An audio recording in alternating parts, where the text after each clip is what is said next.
Sebelumnya, selamat pagi, Namo Buddhaya. Baiklah anak-anak, kembali lagi dengan saya, Bapak Parsimin, sebagai guru pendidikan agama Buddha. Baiklah, pada pembelajaran pagi hari ini, kita akan membahas tentang malam kecerahan Petapa Gotama. Setelah sebelumnya, kita belajar tentang 5 mimpi agung yang dialami Petapa Gotama sebelum mencapai kecerahan. Kita mulai. Di pagi hari sebelum malam kecerahan, Petapa Gotama menerima persembahan nasi susu dari Sujata. Sujata menganggap bahwa Petapa Gotama adalah dewa pohon yang telah memberikan berkah kepadanya beberapa tahun lalu. Jadi, Sujata ini beberapa waktu tahun yang lalu dia pernah berdoa di bawah pohon. Kemudian setelah dia berdoa, dia hamil dan memiliki seorang anak, sehingga dia menganggap bahwa dia mendapatkan seorang anak dari berkah oleh dewa pohon tersebut. Tetapi Petapa Gotama mengatakan bahwa dia bukanlah dewa pohon. Ia hanya seorang petapa yang sedang berusaha untuk mencapai kecerahan. Kemudian Sujata mempersembahkan nasi susu yang sangat lezat dan terbuat dari bahan pilihan yang istimewa. Kita lanjutkan. Setelah memakan dana makanan dari Sujata, Petapa Gotama pergi ke sungai Neranjara dan bertekad dalam hatinya, "Aku akan menjadi Buddha pada hari ini." Setelah mengucapkan tekad tersebut, Petapa Gotama melemparkan pata ke sungai Neranjara. Jadi anak-anak, pata ini adalah mangkuk makan dari seorang biku atau seorang petapa yang digunakan untuk memakan makanan yang diberikan oleh umat. Dan Petapa Gotama mengatakan, "Jika pata ini melawan arus sungai, maka aku akan mencapai kebudayaan pada hari ini juga."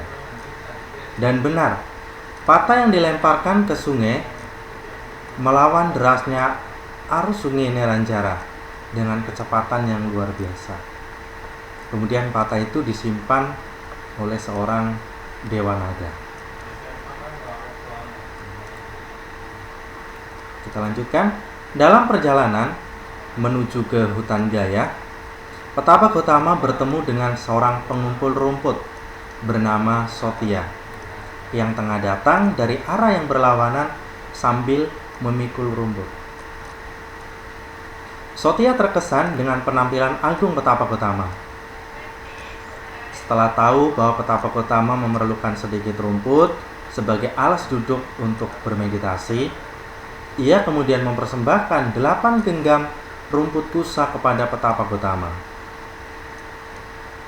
Petapa Gotama kemudian melanjutkan perjalanan ke hutan Gaya menuju ke bawah pohon Bodhi atau pohon Asata.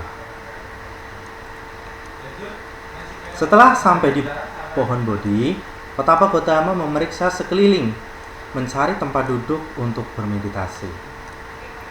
Petapa Gotama duduk di sisi pohon Bodhi dengan menghadap ke arah timur. Petapa Gotama melanjutkan meditasinya yang sangat hening, tidak bernoda, mudah diarahkan dan tak tergoyahkan. Jadi di bawah pohon Bodhi inilah Petapa Gotama mulai melaksanakan meditasinya dari pukul 6 sore. Selanjutnya, di malam kecerahan ini dikenal sebagai 3 waktu jaga. 3 waktu jaga ini yang pertama adalah antara pukul 18 sampai pukul 22. Itu pukul 6 sore sampai pukul 10 malam. Petapa Gotama memperoleh pengetahuan untuk dapat melihat dengan jelas kelahiran-kelahiran yang lalu.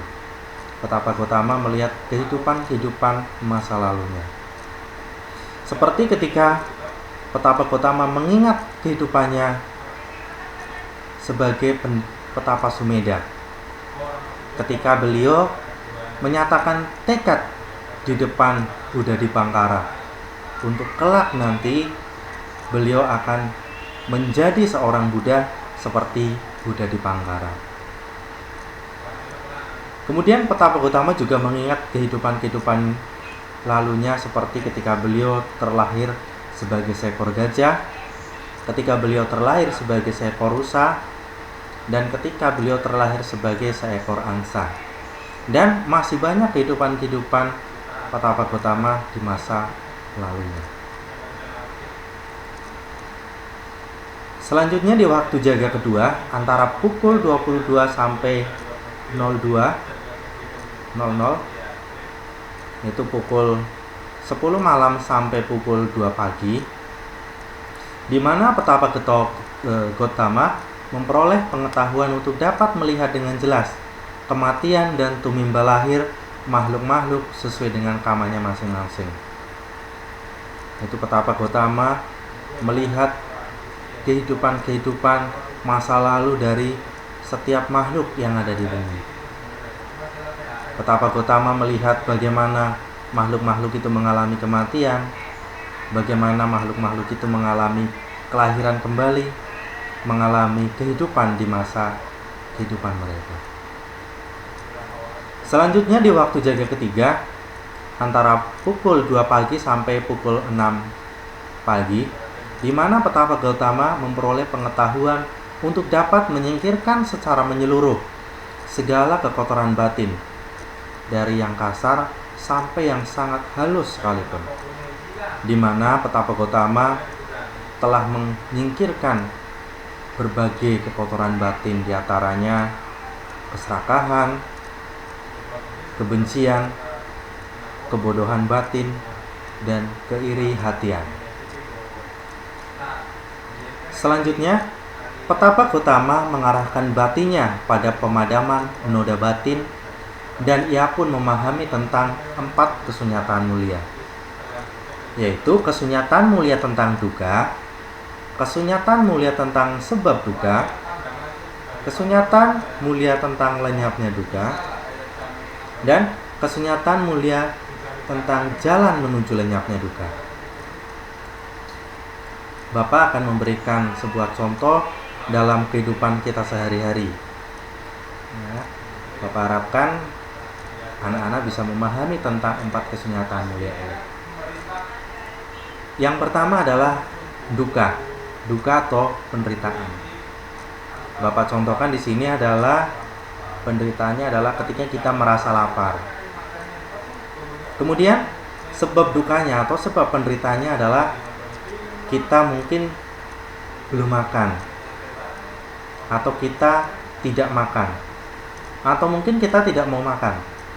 Itulah sebab penderitaan kita, sebab kita merasa lapar.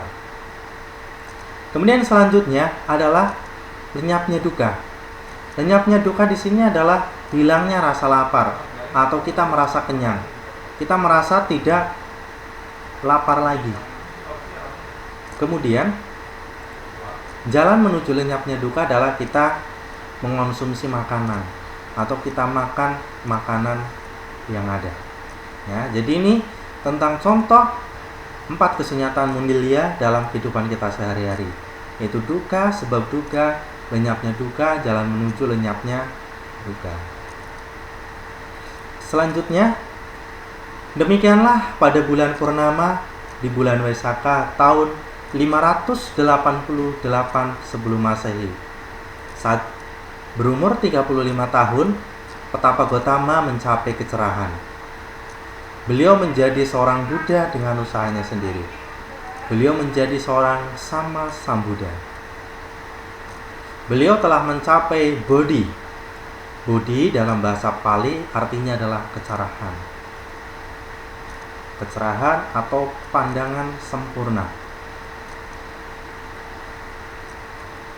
Selanjutnya, Petapa Gotama mencapai pencerahan di bawah pohon asata, atau yang lebih kita kenal sebagai pohon Bodhi, di mana pohon ini melindungi Buddha ketika beliau mencapai pencerahan. Demikian tadi pembelajaran pendidikan agama Buddha pada hari ini tentang malam kecerahan Petapa Gotama. Jika ada yang belum dipahami, silahkan boleh ditanyakan melalui voice note. Baiklah anak-anak, Bapak akhiri pembelajaran pendidikan agama Buddha pada pagi hari ini. Selamat pagi, Namo Buddhaya.